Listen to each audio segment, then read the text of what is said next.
Hello everyone and welcome to my channel. This is the 18th part of What If Deku Can't Stop Adopting Kids. Hope you enjoy. Link to the original story and author in the description. Chapter 92, The Fool. Thank you for coming, Mr. Akira, Izuku said to the young man, sitting across from him. Izuku was currently in his office, with none other than the therapist known as Rin Akira. The two were in Izuku's office, sitting on the two couches with the table between them, drinking some coffee that Ren had brought along with him.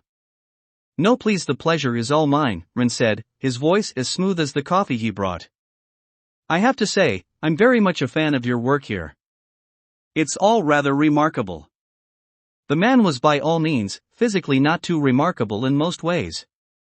His short black hair wasn't exactly uncommon, and his thinner frame didn't seem too impressive. However, he had a rather attractive face that worked well with his glasses, and his outfit, consisting of mostly black clothing with some red thrown in, suited him very well. Not to mention the man was dripping in confidence and moved with a laid-back elegance that was rather charming. I'm glad you think so, Izuku told him cheerfully, before taking a sip of the coffee. The moment the brew hit his tongue, his eyes widened. This is amazing. This is the best coffee I've ever had. I'm sure it is, Rin said confidently, taking a sip of his own coffee. I run a coffee shop on the side. It's called Arsene. I'm surprised I never heard of it, considering how good the coffee is.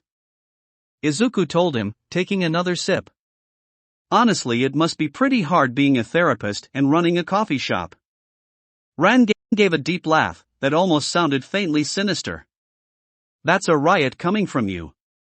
Considering you literally went to the hospital for overworking yourself. I dare say you've had more on your plate than I've ever had. And that's saying a lot. Right, I've heard you were falsely accused once, and that it took you quite some time to get acquitted, Izuku said, giving him a sympathetic look. I'm so sorry, that must have been difficult for you. Ren shrugged, like the worst part of his life was no big deal. You're not wrong. It was definitely a harrowing experience, but one I'm ultimately glad I went through. Once everything was said and done, I walked away a different man. A better man. But, we're not here to talk about me. No, the opposite actually. I believe it's time for us to get started. I suppose you're right. Izuku nodded, putting down the coffee and giving Ren a confused look. So do we just get right into it? Not quite. My quirk isn't something you just dive into. It can be both painful and even deadly if it's used improperly. Ren warned. First, I'll start with a detailed explanation of my quirk. I know I have an explanation about it on the website, but I'm going to go through it again, just to make sure you know exactly what you're getting into. Alright, that seems smart, Izuku said, regretting his recklessness. My apologies. It's no problem, Ren told him. Now, my quirk is called the Velvet Room. It allows me to connect my mind to others via sleep. All I need to do is sleep anywhere within a 50-mile radius of my target, and I'll be able to enter their minds. Now, what my quirk does is that it physically manifests a material realm inside a cognitive space, building a world out of your mind. Do you understand this so far? Pretty much, basically your quirk turns metaphorical aspects of myself and creates a world from them. So let's say that my mental issues would turn into some kind of monster. Izuku said, trying to understand as best he could. That's about right. Ran nodded. The mind, however, is too big and varied that creating one big world is beyond my quirk's capabilities. So what it will do is it will create various smaller worlds, based on certain aspects of your mind. Typically, memories of places of importance to you, but through your own lens. I call these palaces. Because it sounds cool. These palaces are filled with people that you know or are acquainted with in some way, but once again they are through your own lens. They're going to act as how you view them to act. Some are harmless, and some are incredibly hostile and will attempt to harm you. I call these shadows, and they're the reason I don't work with suicidals.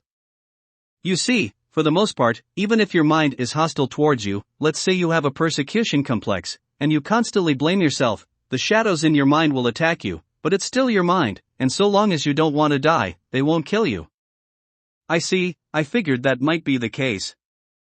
Izuku had done his own speculation on Ren's quirk, and it looked like some of his theories had been correct. And then of course there is the ruler's shadow. Ron continued. AKA, you. The ruler's shadow is, as you can probably imagine, a version of yourself, a fragment so to speak, of you that runs that palace. Think of them as monarch. The monarch dictates the entire reality of the palace. If something were to change about the monarch, that would be reflected in the palace. If the monarch dies, then the whole palace will cease to exist. And what happens to the person in real life if you kill the monarch? Izuku asked. No idea. Ron shrugged. Given that it's part of someone's brain, it's probably not good. As such, I haven't tried it. I'm sure you can tell that my quirk is not something I can just screw around with. If I mess around, I could seriously harm someone's, maybe even kill them. Not to mention I'd be hard to find some to volunteer to let me do experiments in their brains. And entering people's minds without persimmon is not something I'm willing to do. Izuku nodded. I guess it's best someone like you got this quirk rather than someone with more dubious, more standards. You couldn't really hurt too many people with it before the police catch you. But you could definitely get away with ruining one person's brain, and probably their entire life.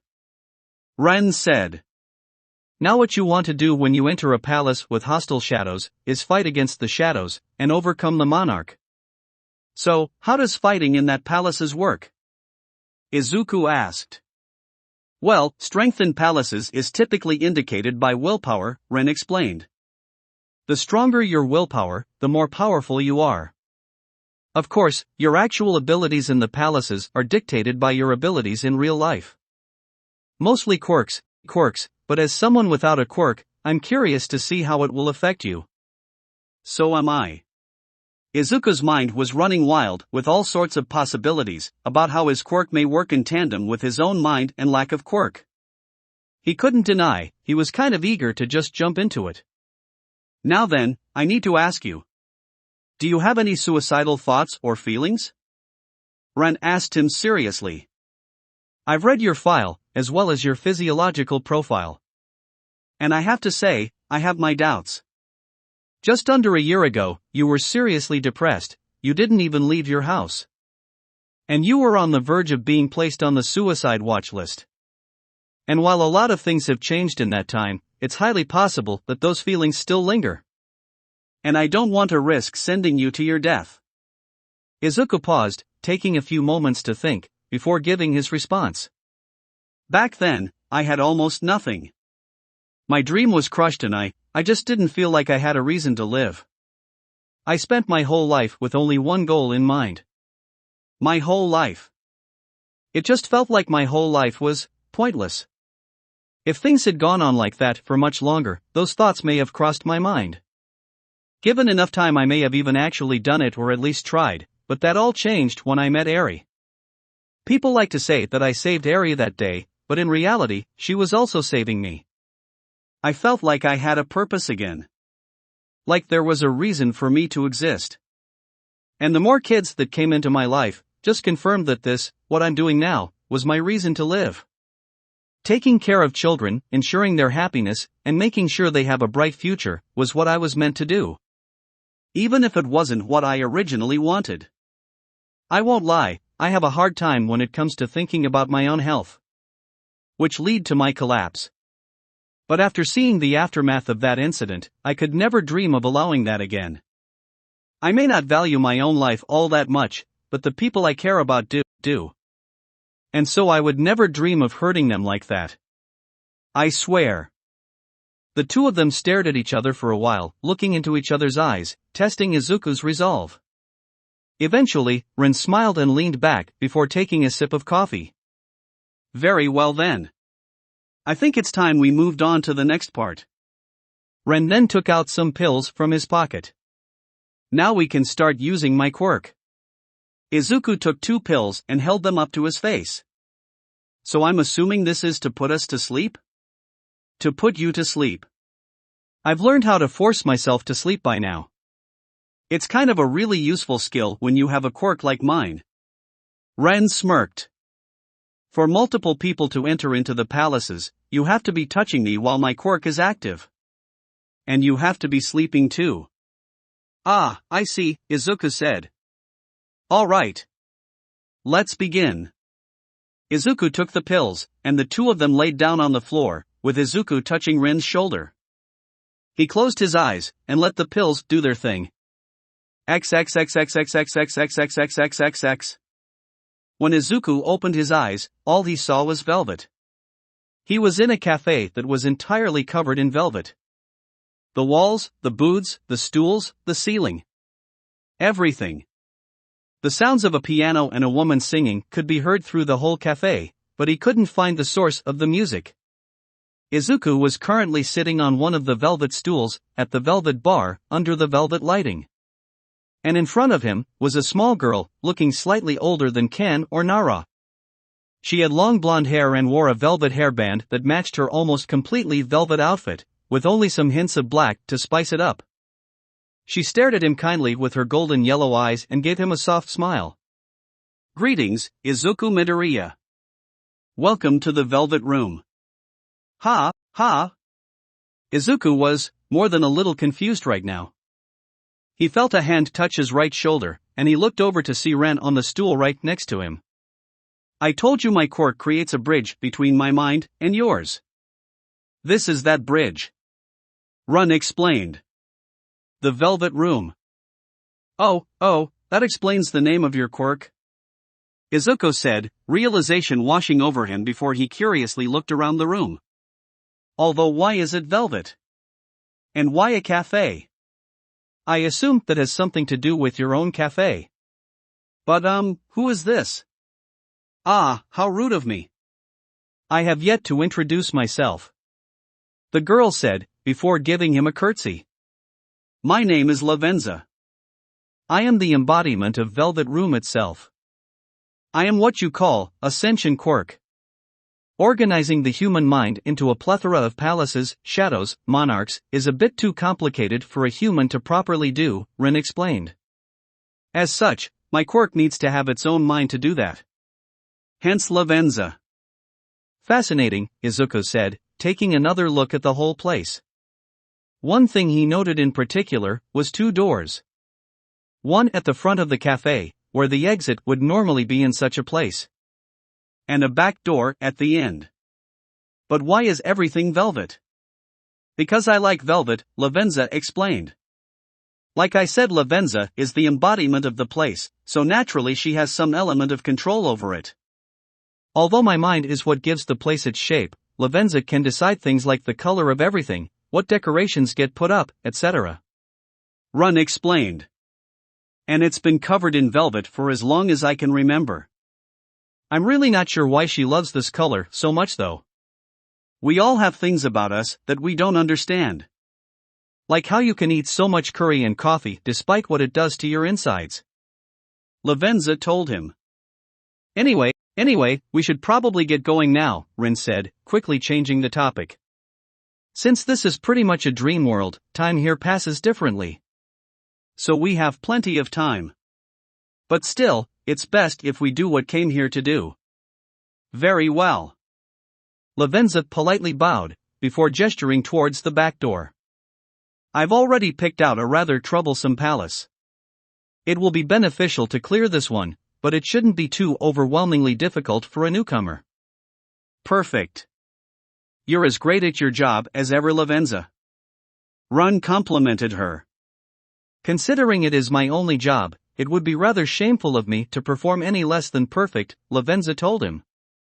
Not true, you keep me company when I'm bored, Ren smirked at her, before patting her on the head. Lavenza smiled at him fondly. That's not a job, it is my pleasure. Izuku watched the whole exchange awkwardly, feeling like he was kind of intruding on the moment. Lavenza noticed this and backed away. It appears our guest is begging to feel uncomfortable. I'd say he's been more than patient. Ah, sorry, Ren said, apologizing to Izuku before he got off the stool. Seems I got carried away. Well, shall we finally get going? Okay, Izuku said, getting off the stool and following Rin towards the door. He turned to Lavenza and gave her a quick bow. Thank you for your help. It is of no bother to me. I am just glad to be of service. Lavenza said. Alright, one last warning before we go. This isn't gonna be painless. Even you won't die, you'll be confronted by your own inner demons given physical form. And at the end of the day, you will need to be the one to overcome them. Are you ready? Ron asked him. Izuku gave him a look of determination. Absolutely. Well then. Let's go. Ren said. He opened the door, which let off a bright glowing light. The two walked in, and the door closed behind them. Chapter 93, School of Wrath. Aldria Junior High School. Izuku let out a deep sigh as stared at the gates to his old school. In hindsight, I should have seen this coming. Ron walked up next to him, but he looked different. His outfit had completely changed. Now he wore a black ankle-length tailcoat, a high-necked waistcoat, with gold accents, cinched black pants, brown black-heeled boots, and pair of red gloves. Over his face was a white domino mask, with some black designs on it. What happened to your clothes? Izuku stared at him in shock. It's a cognitive realm.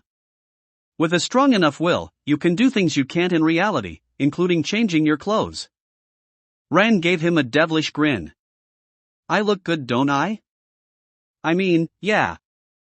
Izuku admitted, getting over his shock and taking the time to admire Ren's outfit, much to the man's delight. It looks like a hero costume. It basically is. After all, I'm about to dive headfirst into danger, fighting off evil to save someone. Isn't that basically what a hero does? Ren pointed out. Well, you're not wrong. Izuku agreed, before looking at the gate, and felt anxiety flood him once more. So, do we just go in? Are you ready? Ren asked him. Because once we go in there, the fighting is going to begin. How do I fight? Izuku looked down at himself. He didn't go through an outfit change like Ren, he was still wearing his Aegis cloak. And he didn't feel any stronger. You said it was about willpower, but it's not something you just feel at the start. You have to summon it. Ren took a step back. Watch. Persona. Suddenly, a pillar of black flames erupted from behind him, and from it came what Izuku could only describe as some kind of fallen angel. It was about 3 times the size of a normal person, with a very thin, slender body, and long arms and legs. From head to toe, it was covered in red and black, with some white ruffles. It wore a very tall top hat, on top of a black mask with long horns that pointed forward, and the mask also seemed to be its face, as it didn't seem to have a head. It wore a very 18th century themed suit, with a popped collar, and some stitched heart designs on the shoulders, and of course those white ruffles on its chest. It also had very sharp heels. They were more like daggers attached to its boots. Lastly, it had huge black wings coming out of its back, with feathers loosely attached to them. Overall it was a very intimidating creature, so much so that Izuku took a step back from Ren and the beast while staring at them in awe. This is Arsene. He is what I call a persona. Ren explained. Essentially, it takes your will and forms it into a solid being to fight by your side, and empower you. Which allows you to fight back here. Interesting. I wonder why it works like that. Izuku said, his mind filled with theories once more. Probably because I read too much JoJo's. Ren shrugged. Oh, guess that makes sense, Izuku responded. So, how do I summon one? Well, you'll figure it out, Rin said, unsummoning Arsene. I'd like to be less vague, but let's just say, it's something you need to do without someone holding your hand. It's a part of the process. Alright, then I guess we should go in now, Izuku said, looking back at the gate unassuredly. On the other side, he could see people in his school uniform, but he couldn't see their faces. So how do we get Dash? Before Izuku could even finish his question, the gate swung open. You're a student here, remember? Or at least you were. Ron told him. Of course, you're allowed in. Izuku walked towards the school, stopping just before he passed the gate completely, with Rin right beside him. He took a deep breath, and he stepped onto school grounds. And at that moment, everything changed. The gates slammed closed at an absurd speed, the metal doors slamming together so hard the sound resonated through the whole school. Ding dong! Rang the school's bell. All the faceless students suddenly turned their heads towards him, and grins grew where there once wasn't even a mouth, and they all began laughing. Laughing at him. Now Izuku really felt like he was back at middle school. The feeling of dread grew stronger within him, as he started to sweat, and his heart rate increased a little. None of it's real. You're not a student here anymore. Izuku reminded himself, as he and Rin walked down the main path. You know, this isn't the first time I've gone through this exact situation, Rin told him. Schools are breeding grounds for this kind of trauma. I would know. This isn't dissimilar to my own school experience. Izuku nodded. He knew that, of course. It's one of the many reasons he didn't entertain the notion of the kids going to a public school, and instead choose to school them privately. So what do we do now? Well, first, we should probably get ready to deal with the shadows following us, Rin said, glancing behind him. Izuku turned his head and saw 3 shadow students walking up behind him. Hey Deku, said one of the students. You just gonna walk past us? Who told you that you could just walk past us without saying hello? Suddenly, pillars of darkness erupted from the ground, circling the two of them, and when the darkness subsided, there were more grinning students, now surrounding them. About 8 in front of them, and 8 behind him. The shadows started closing in on them, and Rin took a fighting stance, summoning a knife and pistol with that same dark energy he summoned Arsene with, and then going back to back with Izuku. You take the half on your side. I'll take the ones on mine. But I don't know how to fight here yet? Izuku pointed out. As I said, you'll figure it out, Rin said, before running towards his opponents. One of the students tried to punch him, but Rin jumped up into the air, avoiding the blow, and shooting down at the shadow with his pistol. BLAM. BLAM. BLAM. 3 bullets rained down into the shadow, 2 in each shoulder, and 1 in the foot, leaving holes in the shadow that emitted darkness. Although notably, it didn't die. Ran landed behind the group of shadows and started unloading his clip into all of them, as they charged at him. Another took a swing at him, but Rin ducked under the attack and stabbed it in the chest, staggering it, but running the knife through his side, and then spinning around getting a couple feet away and then shooting it in the head. Ag! The shadow groaned as it fell to the ground, and finally died. Its body fading to nothing. Ren blew away the smoke coming out of his gun's barrel and then turned to face the rest of the shadows. 1 down, 7 to go. Meanwhile, Izuku was not having such a good time. One of the shadows charged at Izuku and got ready to punch him in the face. Izuku deflected the punch, using what little martial arts skills he'd picked up from Ojiro, and tried to counter-punch him in the head. Only for the shadow to tank the attack, with seemingly no damage done to him. Izuku's eyes widened, and the shadow laughed again. Ha! So useless! The shadow said, before punching Izuku in the gut. Ack! Izuku sputtered as the blow knocked the wind out of him and sent him flying back, rolling across the ground. Ugh! Why did that hurt so much? Izuku wondered as he tried to pull himself up. I have the Aegis cloak that shouldn't, right? This isn't reality. This isn't the real Aegis cloak, and they aren't real, normal people. The cloak won't save me. I have to summon the will to fight. Izuku got back up and faced the 8 shadows. He tried to summon his willpower. Steel himself to fight back, but nothing happened. One of the shadows dashed at him and grabbed his arm, before throwing him over to the others. Izuku grunted in pain as he hit the ground, but it was far from over, as one of the shadows picked him up and held him by his arms, locking him in place. The greenette tried to struggle out of the hold, but to no avail. Ah! Let me go! All of them just laughed, as the other shadows closed in on him. Did puny Deku really think he could fight back? Said one in front of him, before it punched him in the stomach. Ah! Izuku cried out in pain. You'll always be a defenseless loser. Said one to his left, before punching him in the cheek. Gah! There's no point in you existing. Said another one to his right, before punching him the opposite cheek. Ag! The shadows continued to beat on him.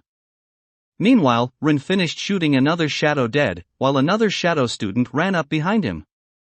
Arsene! In a pillar of flame, Arsene appeared behind him and knocked the shadow back with its claw, before snapping its finger and shooting out a small flame at the shadow. The flame hit the shadow, and then it burst into a giant flaming pillar, incinerating the shadow in black fire. With those two shadows dead, Ren turned to Izuku and saw he was doing poorly. Is this it? Is this the limit of your resolve? I can't. Izuku thought as he received another blow to the face. I want to fight back, but I don't know what I'm doing. It's just like before. Nothing's changed. Poof. Is this the example you want to set for your children? Ren asked coldly, as he shot an approaching shadow in the head. Is this how you want them to see you?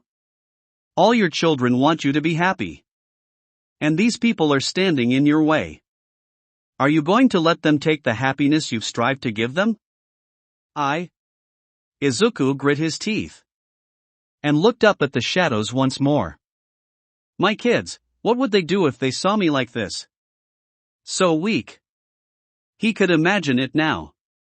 Kei and Eri with the horrified expressions on their faces. Kiba and Kyoko looking on in rage. Fuku crying. All of them, they were so sad when he'd fallen ill. I'm so pathetic. Izuku thought as he clenched his fist. Rage building up inside him. Rage at his own weakness. Damn it. I can't let myself be weak anymore. I have too many people to look after for me to just be a doormat. What are muting you, loser? Said the shadow in front of him. Izuku looked at the shadow, his eyes glowing green. I need you to get out of my way. Suddenly, Izuku's body exploded in a burst of green flame. Ah! All the shadows got knocked away, except for the one holding him. As the flames died down, Izuku was revealed once more. He was still wearing the Aegis cloak, but different. The black parts were now green, and the white bony parts were now black.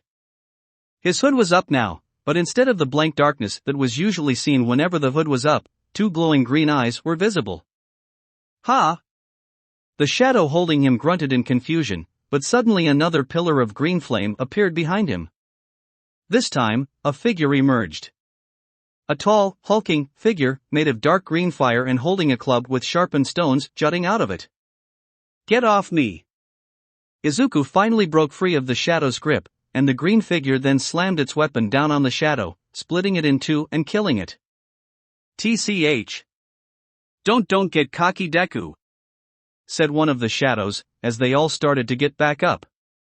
Just because you got a lucky hit, doesn't make you strong. Izuku shook his head. Weakness is not something I can afford anymore. The happiness of those close to me depends on me being strong enough to carry their burdens. So no matter what. Rag ha! The figure behind him roared. I'll pretend to be strong. And smash everything that tries to hurt me or my kids. Izuku shouted. Get him! The shadow shouted, as all the shadows charged at him. Smash them all! Izuku summoned a pair of brass knuckles around his fist. The flames around the figure behind him died down, revealing a colossal man, bigger than even All Might, with gray skin and long black hair, wearing only 4 metal bands on his wrist and ankles, and a metal skirt. Heracles! Heracles rushed forward at alarming speeds, and swiped his weapon at 3 of him, slicing clean through them and taking them out instantly. 2 of them tried to rush past Heracles to attack Izuku, but Heracles grabbed one of them by the head and crushed their skull. The other one rushed at Izuku and tried to punch him, but Izuku caught the punch and returned it, socking the shadow across the face. And this time, it sends the shadow flying back and skidding across the ground, where Heracles then proceeded to stomp them to death. Izuku looked at the last two shadows, who were cowering in fear. Teacher!" shouted one of the shadows. "Teacher!" Suddenly, the doors to the school burst open, and out came a faceless man, in a plain white shirt and plaid pants, wearing a black tie. "What's going on here?" Izuku grit his teeth, knowing exactly what was going to happen next. "Midoriya started attacking us for no reason." The shadow students lied, their fearful expressions turning into horrid grins. The shadow teacher looked at Izuku. "The quirkless boy is starting trouble." "Well dash." Suddenly, the teacher's body started to convulse and change shape. It started to grow, becoming as tall as a small house, its teeth becoming sharp and jagged as its hand turned into claws. "I think he needs to be punished," the teacher said in a distorted, nightmarish voice. "I'll put you in your place." Izuku looked up at the monstrous teacher. He'd felt just as small as he did back then. "Don't let it get to you, Izuku. You can't afford to be that small ever again." Ren came up beside him. "You ready?" "Yeah." Izuku nodded, getting into a battle stance. "I'm good." "You dare raise your hand against me?" The teacher roared, shouting so loud, the force of his yell actually pushed Izuku and Ren back a bit, both of them needing to guard their faces. "Rah!" The teacher crouched down and lunged at them, moving at incredible speeds towards Izuku, with his hand outstretched. "Heracles!" Izuku shouted, summoning the massive man in front of him, who stopped the teacher where he stood, holding his hand open and keeping them from reaching Izuku. Ren jumped up and summoned Arsene, who proceeded to shoot out a dark energy blast right at the teacher's face. "Rag!" The teacher roared in pain, his head being pushed to the right. Izuku ran over to the side, moving at superhuman speeds, getting right under the teacher's head, before jumping up and uppercutting the massive shadow. "Gah! Why, you little!" The teacher got up and took a few steps back, before raising its foot up and stomping the ground so hard it caused a small earthquake, destroying the front of the school and causing the ground to fracture. Izuku jumped up, to avoid the attack, leaping higher humanly possible into the air. Once the shockwave attack finished, Izuku and Ren landed in the destroyed yard. Izuku summoned Heracles, who rushed at the teacher and swung his weapon at the teacher's leg, cutting halfway through it. "Rah! Rah!" Heracles roared, as he kept pushing his weapon deeper into the leg, pushing it further and further through the appendage. "Get off me!" The shadow shouted, raising its fist up to slam it down into Heracles. "Not on my watch," Ren said, summoning Arsene behind him and unloading a crap ton of bullets that were coated in Arsene's dark energy right into the teacher's face. "Gah!" The teacher covered its face with its hand to protect it from the bullet, which gave Izuku a chance to jump forward and punch its other hand away from Heracles. Roar! Heracles used all his strength and gave one great push, cleaving through the leg completely and sending the teacher falling to the ground. "Now! Let's finish him!" Ren shouted. "Right!" Izuku agreed. "Heracles!" The colossal man leaped up, super high into the air, before kicking off the air, propelling itself downward at top speed, with its weapon aimed right at the teacher's head. Slam! Heracles' attack connected, his weapon stabbing the teacher right in the face, hitting him so hard that it forced the man deeper into the ground, creating a huge crater. "Why, you're going to the principal's office," the teacher said before it began to fade away into nothing. Once the teacher was gone, the two of them breathed a sigh of relief. Okay, so now what? Before Izuku could even finish his sentence, he was on his knees. The adrenaline was wearing off, and suddenly he was hit with a wave of exhaustion, so strong it was hard not to pass out here and now. "What?" "It's a part of my quirks drawback. The longer you're in here, the more exhausted you get," Ren told him, helping Izuku up, and putting one of his arms over his shoulder to help him walk. It gets worse the more you exert yourself. Especially when you're new. Come on, let's get out of here. But, we didn't even make it to the school yet. Izuku protested, as Rin turned him around and walked him to the gate. That happens a lot. No one tends to make it very far on their first visit. Rin explained. Don't worry. You did great. Izuku didn't have the energy to object any further and allowed Rin to drag him outside of the schoolyard. XXXXXXXXXXXX. Izuku opened his eyes and instantly recognized that the exhaustion had not gone away. Oh! Ren got off the ground, doing a few stretches afterward. Well, that was a very productive first session. The young therapist offered Izuku a hand, and the teen accepted it, allowing Ren to pull him up. Doesn't feel like it, Izuku grunted, feeling phantom pains from all the hits he took in the cognitive realm. Healing the mind is not an easy process, Ren told him. Far from it. It's hard, and sometimes it'll feel like you're not making much progress at all. My quirk doesn't change that. It just makes the process much faster. In exchange for being a lot more painful. Yeah, I suppose so, Izuku said. I think I'll hold off on having you do anything with the kids until we clear a palace and see the effects. Of course. That's perfectly understandable. Ron told him. For now, you should take some time to rest. All right. Thank you for your time. Izuku said, smiling at the man. And, thank you for letting me feel strong. Like, physically. It was my pleasure, Rin said, flashing him a grin. Chapter 94, Short 16. Frog vs. Fish. Are you ready? Sue and Ken stood at the edge of a nearby lake. Sue in her hero costume, and Ken in his usual outfit. I was born ready. Ken smirked, both excitement and overconfidence showing on his face, as he held up his watch. Alrighty then. Transform, and let's begin. Sue told him.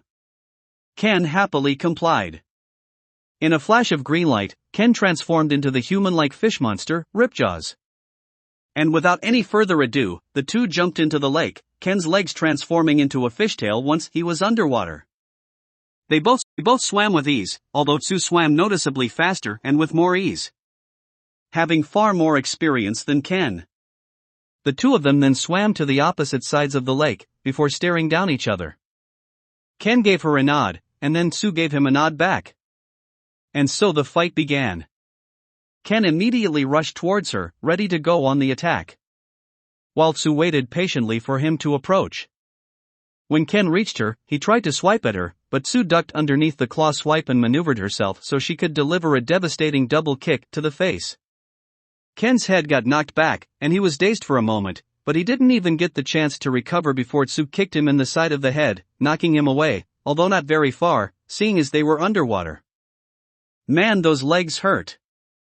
Ken thought to himself as he shook his head to try and recover from Sue's attack. And when he stopped seeing stars, he looked back at where Sue was, only to see she wasn't there anymore. Where did she? And then Sue delivered an axe kick the top of his head, sending him down to the bottom of the lake. Ow! Ken cried, rubbing his now very bruised head, before looking up to see Sue swimming away from him. Alright. I'm gonna make you regret that. The 10-year-old swam after the frog girl as fast as he could to catch up. After swimming for a bit, Ken started to catch up to her, but this was just as Sue planned. The moment Ken tried to reach for her leg, Sue flipped, positioning herself over his head, and then double-stomped his skull, sending him flying back down towards the bottom of the lake. Ack! Can you do anything but kick me in the head? Ken asked her. Although Sue couldn't respond, as she couldn't speak underwater. The fight continued like this for quite a while. With Ken getting kicked around the lake, Sue evading and countering at every turn. Grr! That's it. Ken shouted at Sue, after getting kicked back down to the lake's floor. Rah! Ken charged at Sue, with his massive jaws open. He figured if Sue was so strong, she'd be fine if he went all out. But Sue didn't move. Because she knew the fight was already over. BRR. Ha! Ken stopped his charge halfway and looked at his Omnitrix, which was now blinking red. What? Already? BRR. Suddenly, Ken was wrapped up in Sue's tongue, and she spun him around vertically. BRR. Tuss flung Ken upwards and launched him out of the lake and into the air. Aha! Oomph! Ken grunted as he hit the ground at the edge of the lake. BRRRRRRRRR. In a flash of red, Ken was transformed back to normal and was lying face down in the dirt. Splash! Sue leaped out of the water, landing right next to Ken, who was pulling himself up and gave the frog girl an annoyed expression. I'd say I won here, Caro, Sue said. Ugh, did you have to kick me in the head so many times? Ken grunted, clutching his head. I'm guessing that Ripjaws is the transformation you use the least, Sue said, making an educated guess. Well duh. He's only useful in water. Ken rolled his eyes. That's a problem. Because Ripjaws may be the transformation you need to work on the most. Sue told him. Why?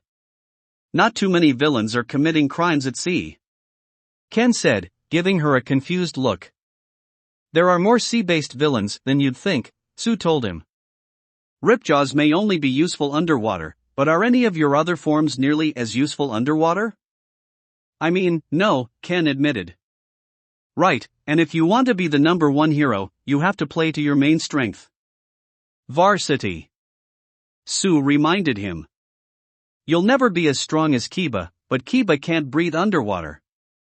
That means if you get better with Ripjaws, you'll be able to beat villains in places someone like Kiba can't.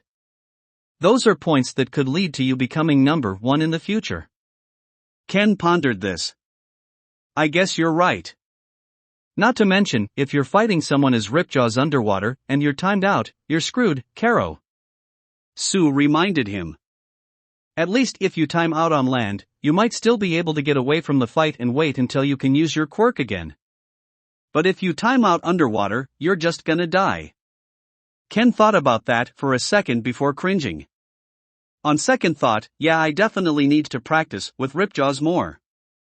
Thanks. Just doing my job, Caro, Sue said, rustling Ken's hair, much to his annoyance. Super Ida.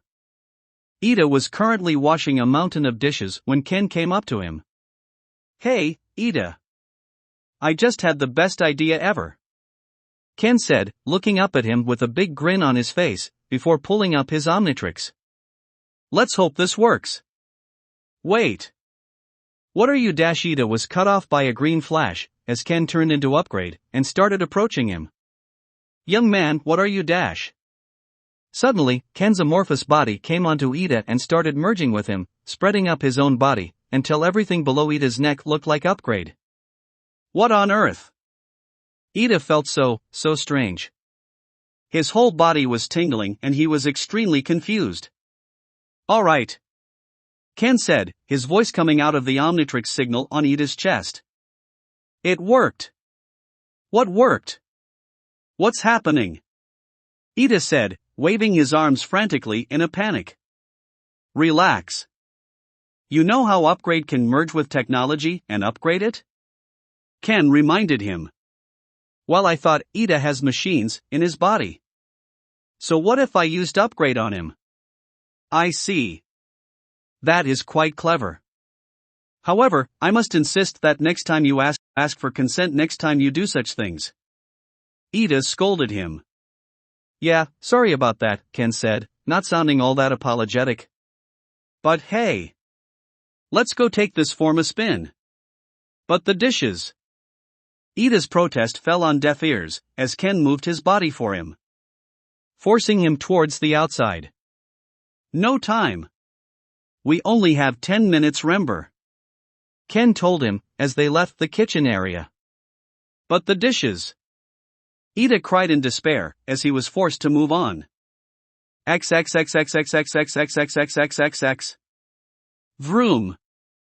Ida sped around the track, much faster than he'd ever moved before. So fast that Ida was actually having trouble handling the wind smashing against his face. This is incredible. But also nauseating. Ida shouted as he rushed around the track. I'm moving at max speed with no issue, and my engines aren't overheating at all. It's incredible. I know, right?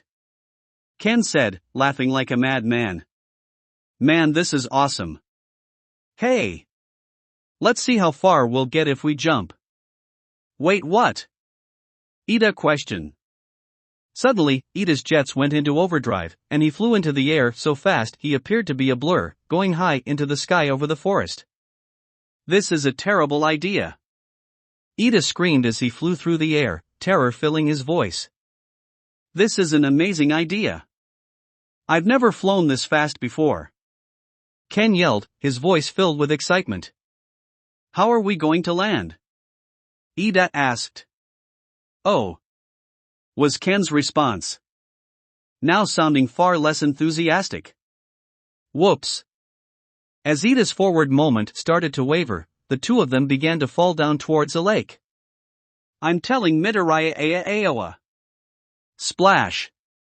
Fortunately, Ida and Ken were rescued by a sea phylon, and Ken was promptly scolded and put in time out for the rest of the day. Game on. KO. Player 1 wins. Darn it. Netsu pouted as he saw his character, Endeavor, fall to the ground in defeat. Ha! I win again. Ken gloated, celebrating his victory with his character, Edshot. The two of them were playing Hero Tournament 11. A 2D fighting game in the same vein as Street Fighter, but starring pro heroes. It was a game the two often played together. You're really good at this game, Ken, Netsu said, looking at Ken with awe and stroking his ego. Of course I am. As if I'd be beat at my favorite game. Ken gloated. While Ken was basking in his victory, Amai and Yami walked into the room. Hello? Amai greeted everyone with a bright smile. Oh hey Amai. Netsu greeted her. Hey, Ken responded casually. I came over to play. Amai explained, walking around the couch to see what they were playing, and her eyes lit up. Oh, is this Hero Tournament 11? I love this game. Really? Ken gave her a skeptical look. Not expecting someone who looks like her to be into games. Let alone serious fighting games. Oh no. Yami sighed, knowing exactly where this was going. Yeah. I love the mechanics, and how tight the controls are. Amai gushed. And it has a wide character selection, with no lame clones. Ken grinned, sensing a more entertaining opponent. Oh yeah, wanna play around? You don't mind, do you, Netsu? Nah. It's fine. I wanna see if she's as good as you. Netsu said, eagerly disconnecting his special fireproof controller, so Amai could use a regular one. PSH. Doubt it. Ken said cockily. Oh. He.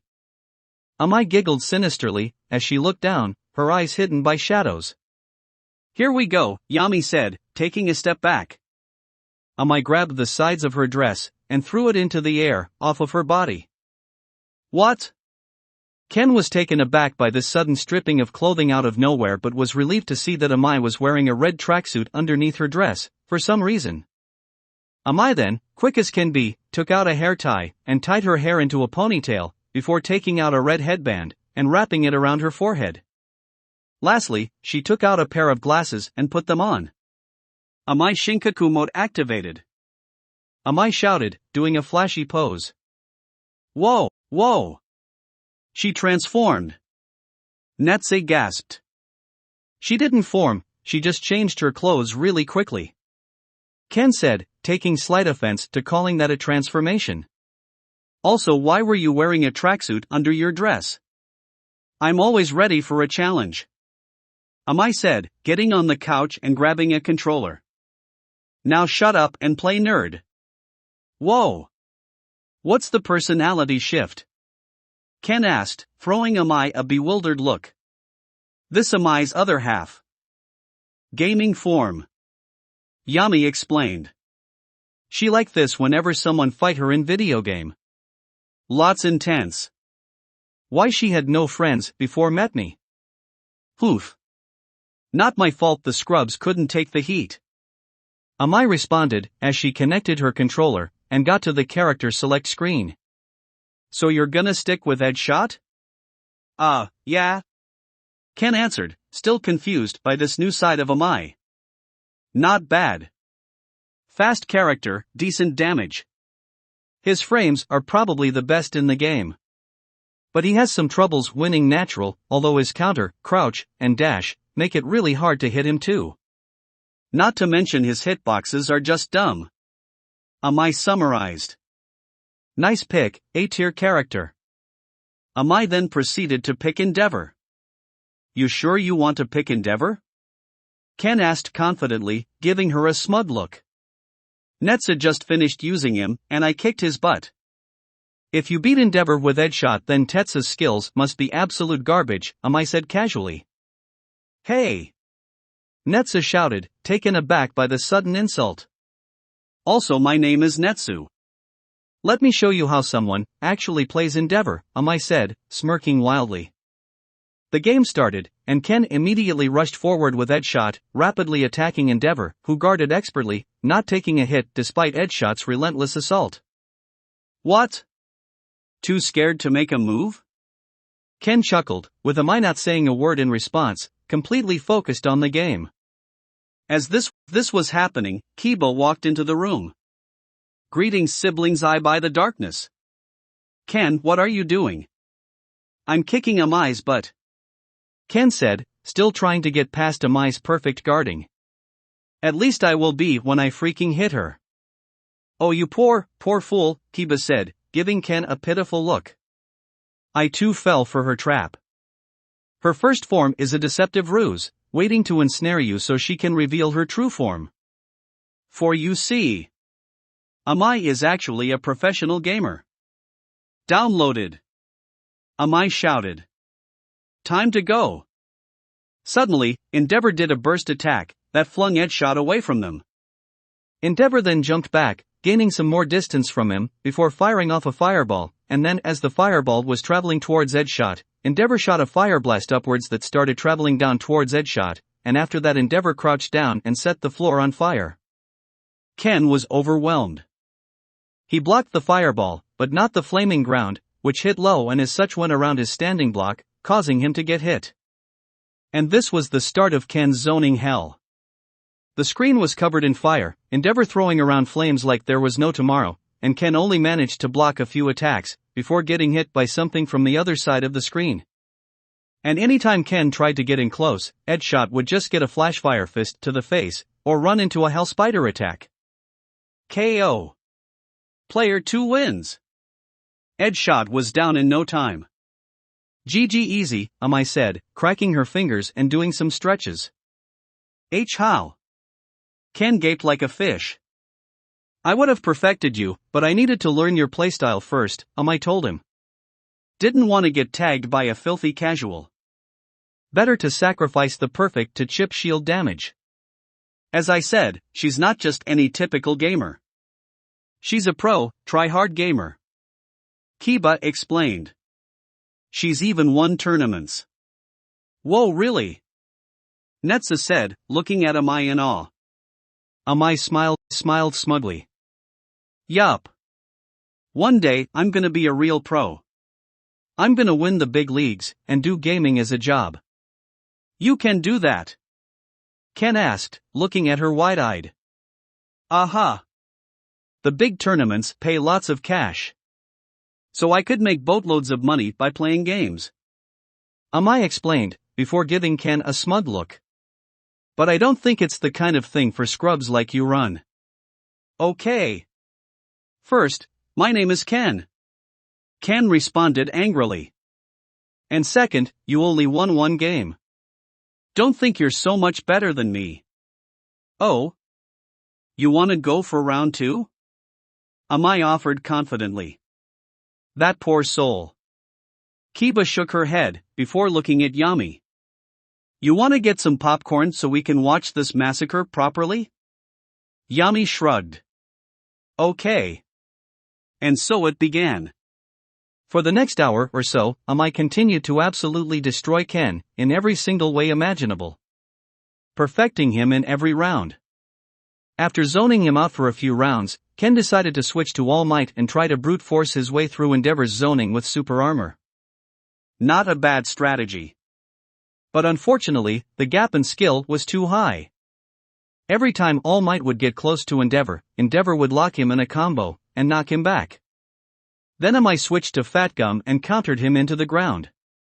And to rub salt in the wound, she'd been using Wash to beat his ass for the last 15 minutes. And she wasn't even looking at the screen. KO. Player 2 wins. Perfect. Rag. Ken screamed as he chucked his controller in rage. I had the exact same reaction, Kiba said, eating some popcorn alongside Yami. I know this humiliation well.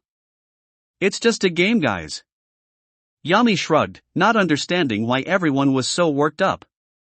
But his words fell on deaf ears. Are you tired of losing, Ben? Amai asked him smugly, giving him the smuggest face he'd seen in his life. It's Ken. Ken shouted in rage as he jumped on the couch. And yeah, I am. So I'm going to stop holding back. Ken raised his Omnitrix to his face and started selecting a form. And in a flash of green, Ken turned into Upgrade. Ken then literally jumped into the console, merging with it. Give me a second. Oh. Amai was curious to see what Ken had planned. The screen went dark for a minute, but when it came back on, the character select screen had one more character added. Ken himself, as Upgrade. Now that we have the best character in the game, why don't we see if you can beat me at my best, Ken said confidently. Is this cheating? Netsu asked, looking over towards Kiba and Yami, who both shrugged. Cheat character. Got it. Challenge accepted. Amai said, feeling kind of excited at not knowing what to expect. She picked Endeavor, and Ken picked himself, and the match began. Immediately, in-game Ken used a move that gave him a full energy bar. Okay, so he's gonna be able to super attack and break combos whenever he wants, but every time he uses that he's gonna be open for 3 frames. Amai thought, continuing to block. Then Upgrade stretched out its arms stupidly fast, grabbing Endeavor from the other side of the screen, and crushed them, instantly putting them at half health. Yeah, that's absolutely cheating, Kiba said, wondering how Amai would react to this. Amai was unfazed. Endeavor jumped into the air to dodge another grab, and threw 3 fireballs down at Upgrade, but Upgrade shot a laser up at Endeavor, which destroyed the fireball coming at him, and Endeavor barely blocked in time. Once Endeavor landed, he instantly started throwing out dozens of fire attacks, in an attempt to zone Upgrade once more, but then Upgrade turned into a puddle, and zipped under all of it, and did a low attack on Endeavor that he barely managed to block. Endeavor performed a grab, finally managing to land a hit on Upgrade, before throwing them away, and doing a bit of damage. Immediately after being thrown, Upgrade did a super move, shooting a massive laser out of his eye, that covered the entire screen. Once again Amai's reaction time proved to be unmatched as she blocked it, however it did so much chip damage that it killed her anyway. KO. Player 1 wins. Ha! I win. Ken gloated at his totally unfair victory. Amai instantly pressed the rematch button. Ha! Ken was surprised Amai would be so willing to fight that obviously broken character without complaint. It's not over until your quirk runs out of time, Amai said, pushing up her glasses and tightening her headband, before giving Ken a confident smirk. So before then, I'm going to beat you. Ha! Bring it on! Ken challenged, as the next round began. As soon as the round started, Upgrade did his full bar move, and Endeavor stomped the ground, causing a pillar of fire to rise under them, and hit Ken, doing a bit of damage. Immediately, Ken did the super move, causing Upgrade to shoot out the massive, screen-filling laser. Seeing as Amai couldn't block or dodge it, she only had one course of action. And so Amai proceeded to parry the entire thing, timing it perfectly so she never took a bit of damage. What? Ken and Netsu shouted in shock. Of course, Ken knew it was possible to parry the beam.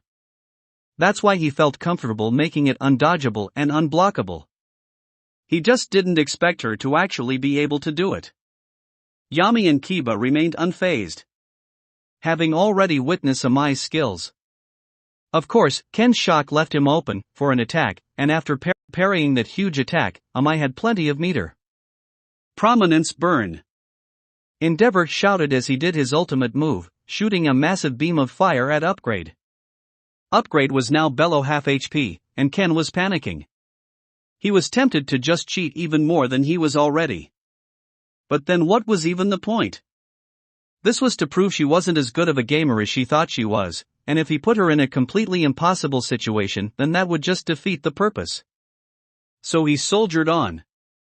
He shot out another super laser at her, hoping to catch her while Endeavor was recovering from his ultimate. However, Amai barely managed to stay parrying in time, and then did another stomp attack, hitting Upgrade with a fire pillar, taking away more of Upgrade's HP. Upgrade then instantly teleported behind Endeavor, but Endeavor still proceeded to block it, as Amai had expected him to give himself a teleport, and the moment she saw the animation, she reacted. Amai was now stuck blocking Upgrade's combo though, and she was taking a ton of chip damage, so she had to do something, and quick. Which wasn't easy because Ken made all his moves plus on block. But she knew Ken didn't have the patience to wear her down like this.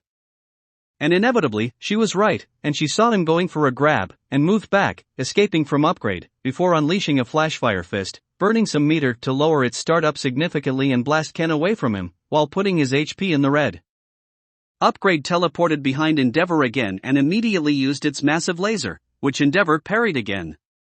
Out of desperation, Ken tried his command grab again, but Endeavor used his ultimate and blasted Upgrade to death. KO.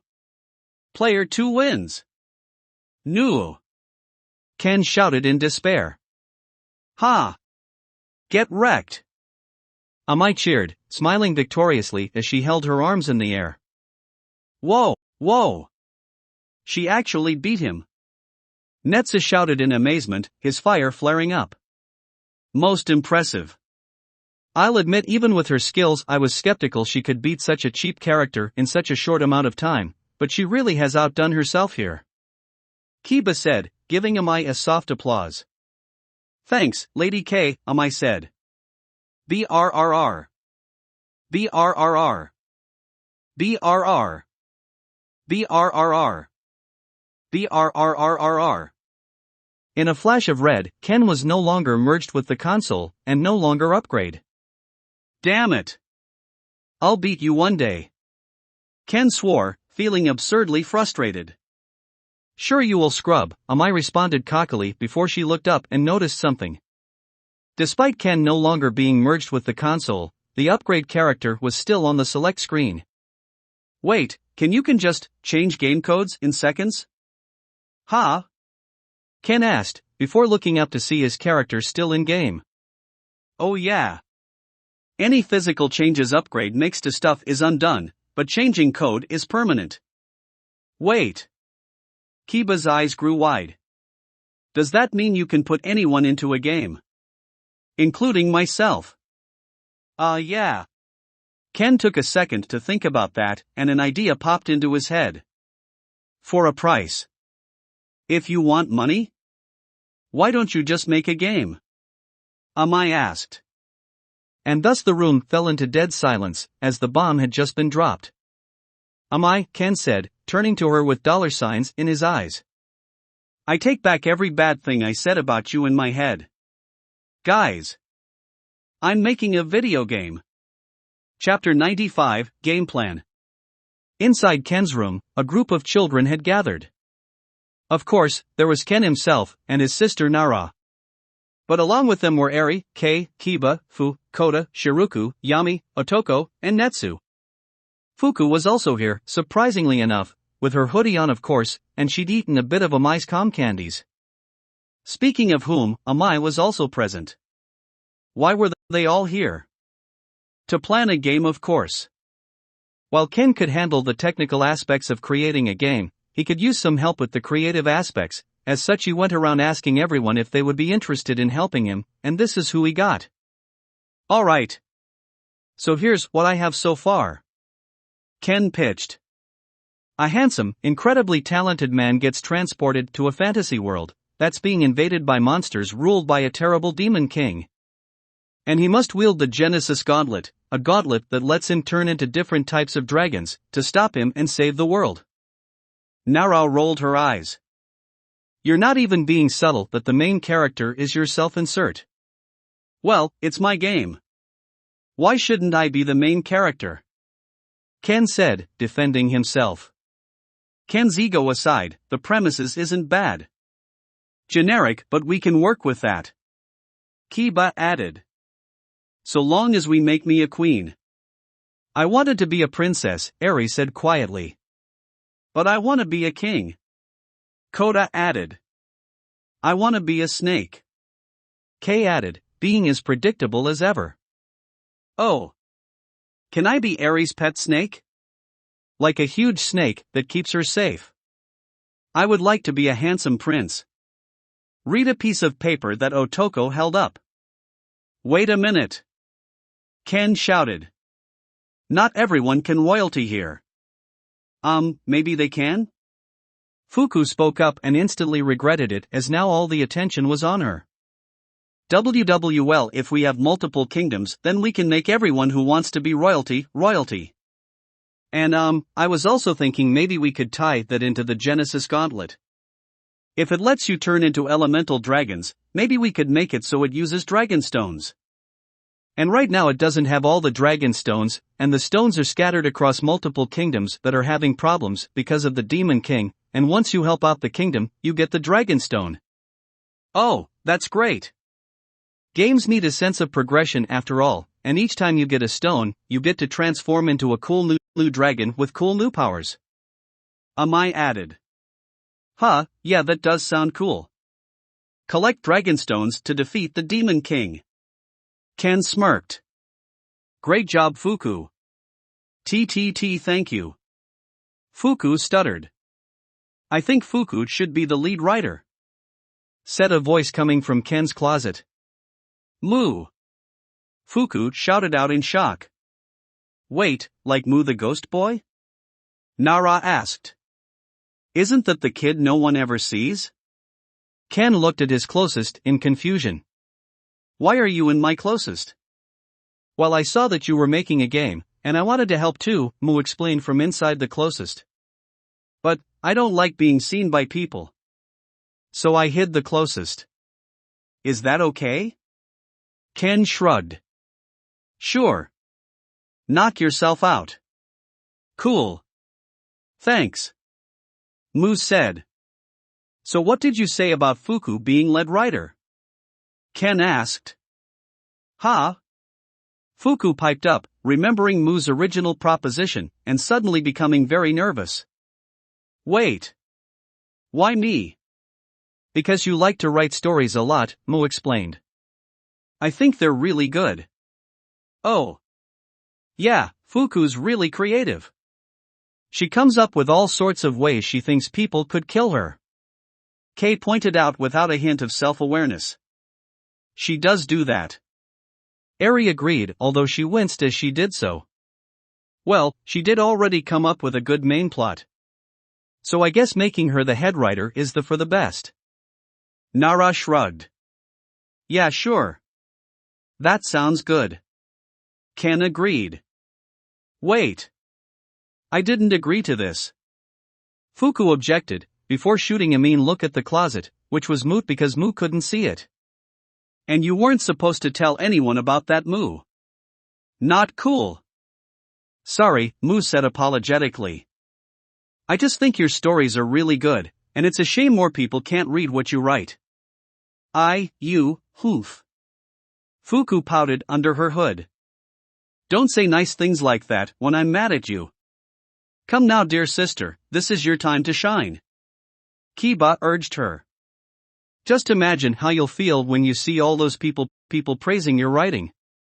But what if they hate it? Fuku countered fearfully. I don't think I could take it if the internet started panning my writing.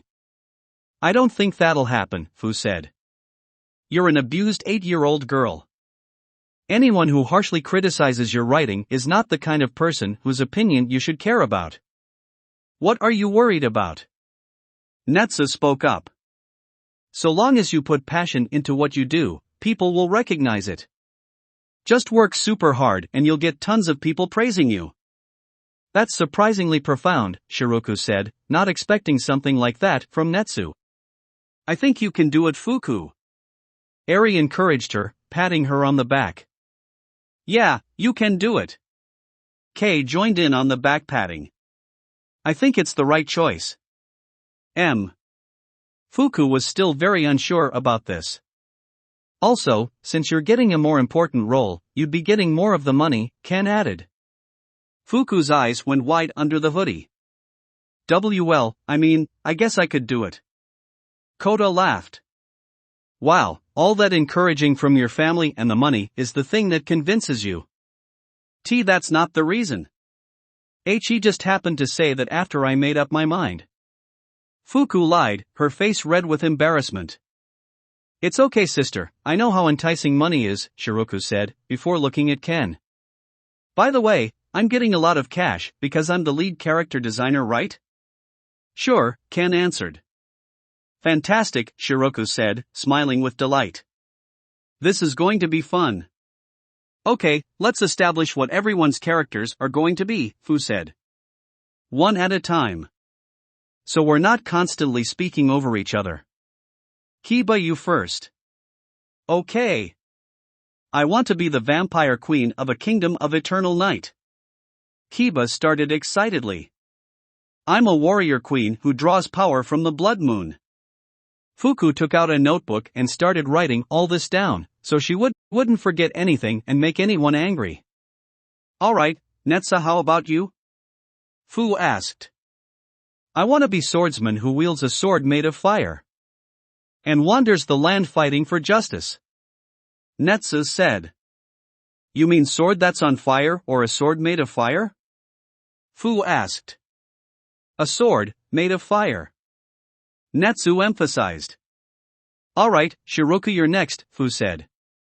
I don't really want to be in the game or anything. I just want to make the character designs and get paid. Shiroku admitted. Wow, so shameless.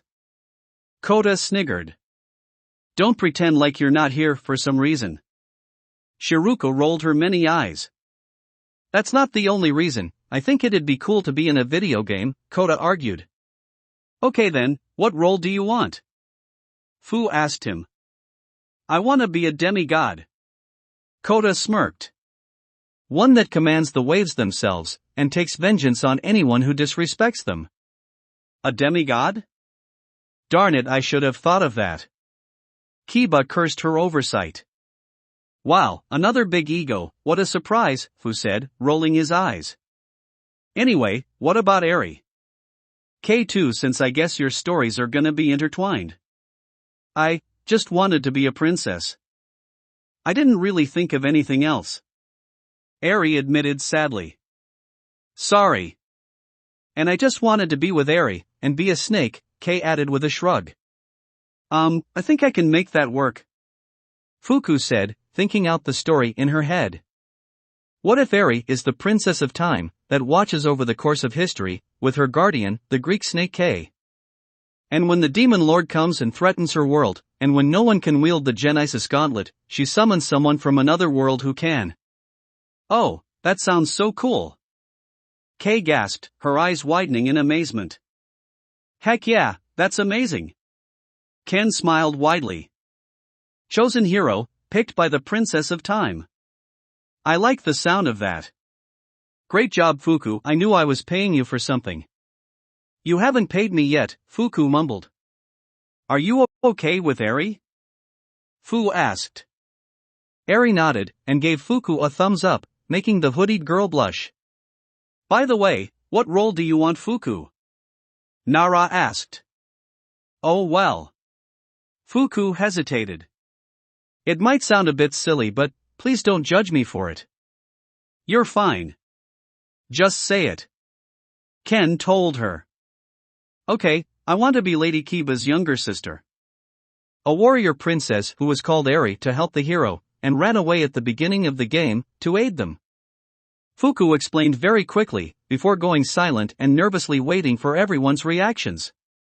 Oh, so you're going to be the tutorial character. Amai summarized. The one who introduces all the gameplay mechanics, and tells us about the world. Ah. My sweet little sister. Kiba wrapped her arms around Kiba, bringing her into a hug. How utterly adorable. I accept this with all of my black heart. Lady Kiba. Please, this is embarrassing. Fuku pleaded, although that didn't stop her from leaning into the embrace. Come now, there's no shame in being hugged by your big sister. Kiba insisted. Isn't Fuku older than Kiba?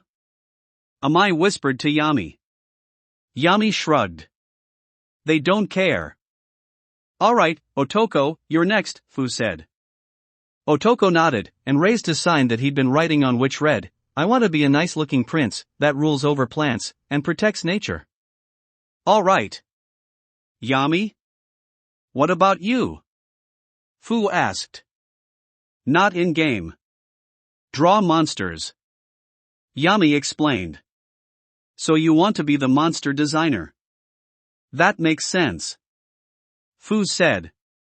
Yeah, you're pretty much a monster designer in real life. Netsu pointed out. What about you, Nara? Fu asked. Well, I don't want to do the same thing as Ken, so how about a witch? Nara decided. I always liked reading about magic systems in fiction, so being witch sounds good. I thought you were one already. Ken snickered, earning a glare from his sister. What about you, Fu? What did you want to be? Fu shrugged. I don't really care. I just came because I thought this would interesting to watch. Same, Mu said from the closet. Okay, so the last person is Amai, Shiroku said. Do you want to be in the game, Amai? Not really, I just wanted to talk about the gameplay, Amai said. By the way, what kind of gameplay is the game gonna have? Oh right, that. Ken set his eyes going wide as he realized he forgot something very important. You wanted to make a game, but didn't even decide what kind of game it was going to be? Nara said, mocking him with a smug look on her face. Shut it or I'm cutting your character. Ken threatened. Well, if you haven't decided, then RPG is probably the best. It's not my favorite genre, but it's pretty simple and harder to mess up, Amai explained. It's also a good genre for long games, and this seems like it's gonna be one of those. Alright, sounds good, I like a good RPG, Ken said. And I can go all out on the super attacks. This game is gonna look so good it'll blow people's minds. That's good. Lots of people will just buy a game for its graphics, even if the game itself is total garbage. Amai said. Which it won't be if I have anything to say about it. So, Fuku is going to be a lead writer. Shiroku will be the character designer, Yami will be the monster designer, Amai will be the gameplay designer, and Ken will be the one actually making the game. Fu summarized. We still need someone to design the world itself. Cities, and forest, and stuff. And we'll need someone to market the game, and let people know about it. I will be the one to spread the word of our game far and wide. Kiba proudly volunteered. I'll have my followers tell the entire world about it. And I'll ask Caretaker if he can help us make a trailer once enough of the game is done. Is it really okay to ask him to spend all that money? I looked up how much money is spent on advertising, and it's ridiculous. Nara said, wincing slightly. We already had to ask him for money for the equipment to make the game, and he also has to spend money to, feed and houses us, as well as giving us everything we could ever want. Relax. Once this game sells, we'll give him all the money he spent and more. Ken told her, looking almost a bit offended at what she was saying. I'm not just gonna take from Izuku without giving back. What am I, a parasite? I can design the world. Fuku offered. If that's okay with you guys. Sure, go for it, Ken said. Alright. Now that we have a game plan, this meeting is done. Fuz said. You all know what you have to do, so get to it. Remember. Money. Yeah. Cheered Ken, Shiruku, and Fuku. You guys are kinda shameless. Amai giggled, finding this extremely amusing.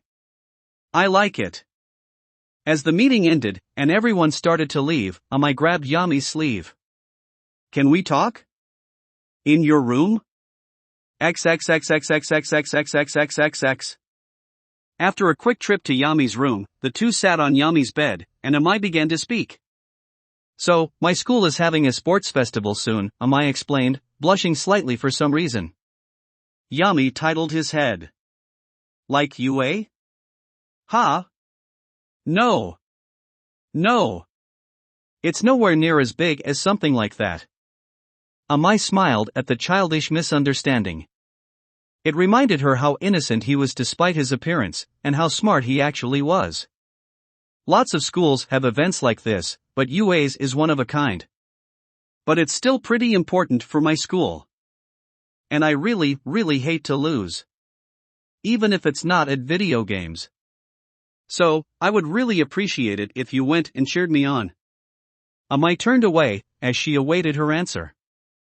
There was a long pause before Yami gave his response. Don't be afraid to ask me things, Yami said. Huh? Amai turned back and saw Yami staring intensely at her. You are, my friend, Yami said, trying to get his words right. You make me happy. So don't be scared to ask me things. I want to make you happy. Amai's blush intensified, and she almost squealed a little bit. So you'll come? Yami nodded and gave her a small smile. It was more like his mouth twitched upwards, but that was just how Yami smiled. Amai gave a nervous smile in return, trying not to make it obvious how much her heart was pounding. GG great. Thank you so much. Yami nodded again, accepted her gratitude. Afterward, there was a long, awkward silence, with Amai looking away from Yami, and Yami looking intensely at her. I am going to ask your dad for permission. Bye. Eventually, Amai couldn't take the awkwardness, and ran out, leaving Yami slightly confused. If only he could pinpoint what that strange positive emotion she was feeling was. Chapter 96, In the Face of Death. Izuku was very, very nervous. It was after Amai's school held the sports festival, and Yami had returned, but he didn't look to be in the best of moods. Not that he looked particularly angry or sad, but he seemed lost. And so Izuku sat Yami down on the couch in his office and talked. Okay, something is clearly bothering you, Izuku told him, so, just tell me what it is, and we can figure it out, okay? Yami nodded. Amai class. Izuku felt a growing pit in his stomach when he said that, his mind racing with possibilities, none of them good. Oh, did they react poorly to you? They went insane, Yami stated. Insane with fear. Well, that's a little bit of an exaggeration, don't you think? Izuku asked. And then Yami told him exactly what happened. XXXXXXXXXXXXXXX. It was bright and early on the day at Annex's elementary school, and all the students were outside in their gym clothes. Amai was standing in her class, watching as the parents flooded in, anxiously waiting for Yami and her parents to arrive. So Nagai, I heard you invited a boy to the festival to cheer you on, said one of the girls in her class with elephant ears. Looking very smug. Huh? Amai gasped, looking at her in shock. How did you know about that? I heard you while you were talking to the teachers about it, the girl said, pointing to her ears. Wait, Nagai has a boyfriend. Another girl gasped. No way, really? Gasped yet another girl. Wait. Yami's just a friend. Amai shouted, her face turning red. But her words fell on deaf ears. What's he look like? Is he cute? Is he super strong? The girls all swarmed her, absolutely dying for some juicy gossip topics. Wait.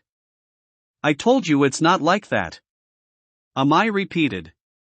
Amai. Amai's eyes widened, and she saw her parents, walking towards her, alongside Kirishima, who was sent by Izuku to watch over Yami.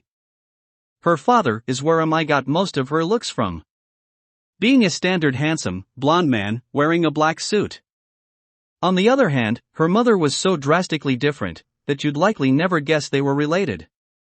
With green skin, big black bug-like eyes, long brown hair, and bug-like antennae coming out of her forehead. Mom! Dad! Amai gave a sigh of relief as they came closer, but quickly realized something. Wait! Where's Yami? Oh, he's right behind me, Kirishima said, moving out of the way to reveal Yami to Amai and her class.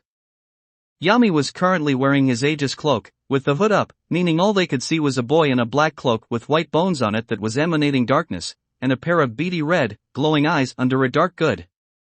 And so that had about the reaction you would expect. Ah. Most of the class, including all the girls around Amai, ran back in terror. It's the Grim Reaper! One of the boys shouted in fear. He's come for our souls! Shouted another boy as he cowered against a wall. Nigai's dating death itself! Yelled a girl. Wait, that's kind of cool! Shouted a boy. Nagai, I'm sorry about that time I stole your pencil. Please don't let your boyfriend eat me! Shouted a girl, who looked like she was about to cry. Nagai, I'm sorry about the time I tripped you in class. I don't dislike you, I just got jealous because you're so pretty. Another girl apologized. Guys, he isn't deaf. Amai insisted, but everyone was too busy freaking out to notice. Everyone stop! Said one taller girl, the class rep, getting everyone's attention. Running and screaming won't help us. Clearly, this is all Keiki's fault. What? Screamed an outraged girl with a goat head, presumably Keiki. Why is this my fault? Because you're the one who poured milk on her that one time. Now she's come back with her lover's death to claim her revenge. The class rep claimed. The only way to get out of here with our souls is to sacrifice her. Yeah! Shouted all the other students, who immediately surrounded Keiki, with dangerous looks in their eyes. She always makes fun of everyone in class. Shouted another student. And she trips anyone going by her desk. Shouted another. Let's get her. Wait. Stop. Keiki cried out desperately, as she started to cry. The other students grabbed her and held her up. Sacrifice. Sacrifice. Sacrifice. The students carried Keiki towards Yami, intent on offering her up to save her own life. Enough! Amai's teacher came running in, seeing the massive commotion, along with everyone else. What on earth are you doing? Let Keiki down this instant. But sensei, we offer her to Nagai's boyfriend the Grim Reaper, or else he'll take our souls and turn them into jewels for Nagai. Said one girl desperately. He, you, what? Amai's teacher had the most confused expression on her face, before turning to see Yami. Oh, you've gotta be kidding me. They see one scary-looking person while I'm not here, and they instantly go to ritualistic sacrifice. The teacher gave Yami a pleading look. Young man, could you please take off your hood, it seems to be scaring them? Yami, still too mystified by this to say a word, nodded, and removed his hood, revealing his face. Amai's teacher flinched and quickly realized that removing the hood may not help this situation. But she didn't realize just how bad things were going to get. Wait! I know him! Shouted one girl. He's Yami Midoriya, the brother of Lady Kiba, and the creator of her Dark Army. When he was a baby, his parents were killed by wolves, but he used his powerful quirk to slay them. And then he lived in the wilds, killing animals to survive until the caretaker found him, and he's been building Lady Kiba's army ever since. said another girl, who was also a fan of Kiba apparently. Lady Kiba once made an entire video where she ripped her own brother apart for hours and said she'd do the same to anyone who hurt one of her sisters. Said a boy, who was also a fan of Kiba. If he and Nagai are together, that would make Nagai Lady Kiba's sister-in-law. What? Amai was just stunned at how fast they were jumping to conclusions. Lady Kiba fought off pro heroes, UA students, and even her own brother, who was the size of a skyscraper and had 3 heads full of razor-sharp teeth. Said the first girl in a panic. If she comes to take her revenge, she'll kill us all painfully. Quick! We need to sacrifice Keikiai before it's too late. Shouted the class rep, before looking at a boy with a cube for a head. Hoken. Do you have anything useful for sacrifices? Of course.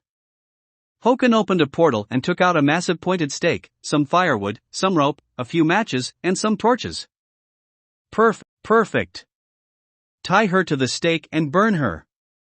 The class rep demanded. What is wrong with you kids? The teacher shouted, before using her quirk and extending her arms, to grab the now crying Keikiai away from the group. Are you okay, dear? Keikiai sniffled, before pushing herself away from her teacher and looking at her with tearful eyes. Sensei, thank you, but I need to do this. Her teacher, as well as everyone watching, was utterly flabbergasted as Keikiai went back to her classmates and let them take her. For what reason?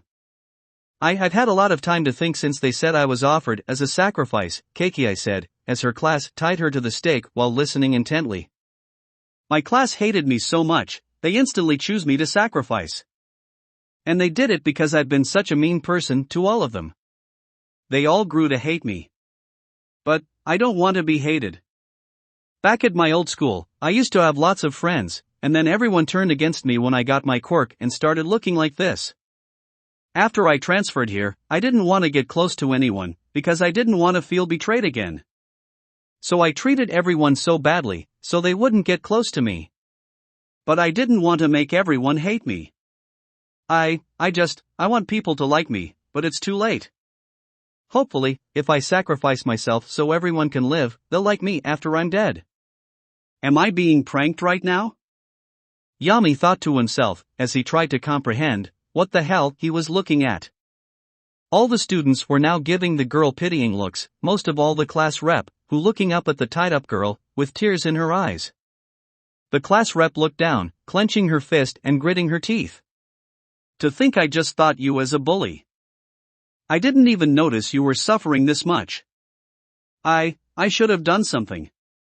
Darn it, I should have reached out to you somehow. No one deserves to be that lonely. I've failed you as class rep. But maybe it's not too late. We can still dash. No. Keikiai shook her head.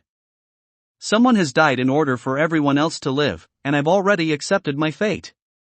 Just please, promise you'll all remember me fondly. Is this some kind of play? Amai's father asked their teacher, looking at the now crying. If it is, I was not notified. Her teacher responded. We promise. The class rep said tearfully, before giving a melancholy smile. And if it makes you feel any better, I think you're pretty cute. Keikiai smiled, as she cried even harder. Thank you. The students lit the torches, and slowly approached the pyre. Are they actually gonna light her on fire? Kirishima said, finally coming out of his shock-induced paralysis. Light the.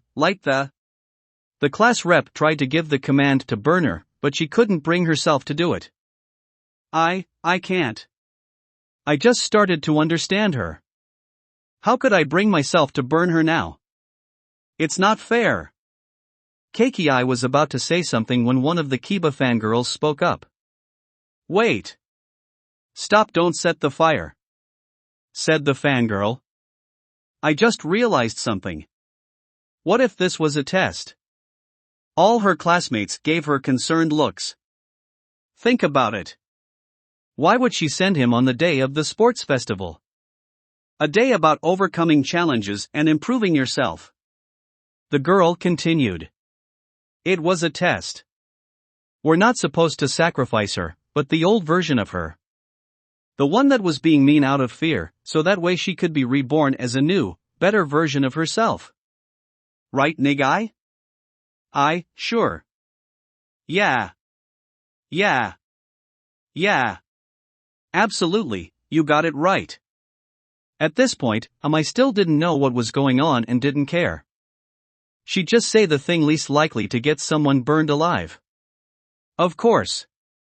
How could I have been so blind? Everything makes sense. The class rep said. Oh, does it now? The teacher pinched the bridge of her nose. So I can live? Keiki asked, sounding both relieved and saddened. But, then no one will accept me. Don't be silly, of course, we'll accept you. The class rep said as the students untied her. So long as you promise not to be mean anymore. I promise, but I'm not really good at being around people. Keiki admitted shyly. We'll figure it out together. The class rep said, giving Keiki a warm look that caused her to blush and look away. Did you mean what you said, about me looking cute? Keiki asked sheepishly. She nearly had you burned at the stake, not even 2 minutes ago. Why are you falling for her? Amai asked in her head. Absolutely. The class rep said, holding her hand, before looking at the rest of the class. Everyone, we've overcome a great trial. Be proud of yourselves. Yeah. The class cheered. Now let's go get some celebratory ice cream.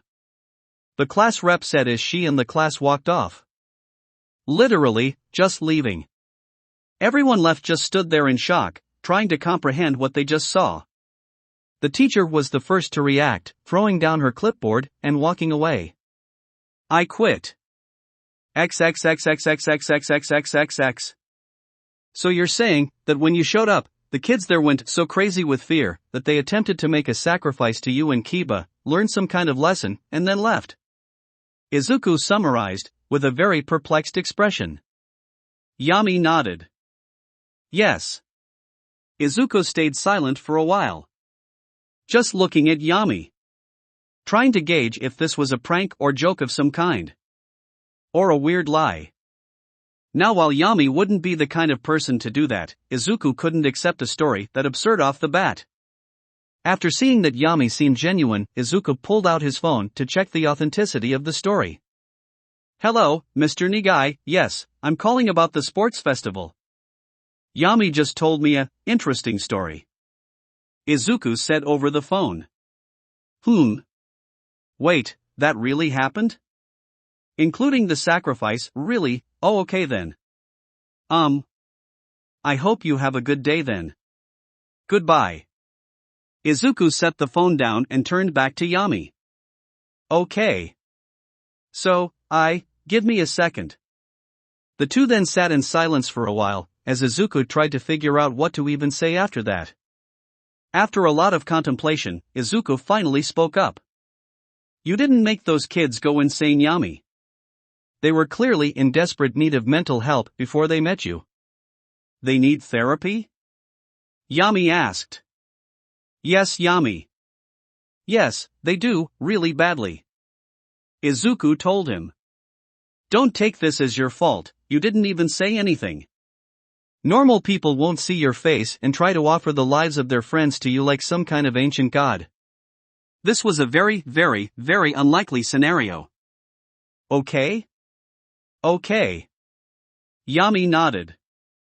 Accepting that this was just a weird, unexplainable thing that happened in life. It made more sense like that. How did I take this, by the way? Izuku asked. Had to work with different class. Because class walked off. Went well, won a lot. Pretend like nothing happened. Yami explained. Well, that's good. Izuku breathed a sigh of relief. You must be hungry, why don't you go down to the kitchen and get some food? Yami enthusiastically nodded, very much in the mood for something tasty. As he got up to leave, Izuku said one last thing. Oh, and tell Kiba to come here. I need to ask her to tell her audience not to sacrifice people in her name. Izuku said. That will be it for this part. I hope everyone enjoyed. If you did, please leave a like and comment if you want part 19. If you want to hear more from me, subscribe. I hope to see you all in the next one.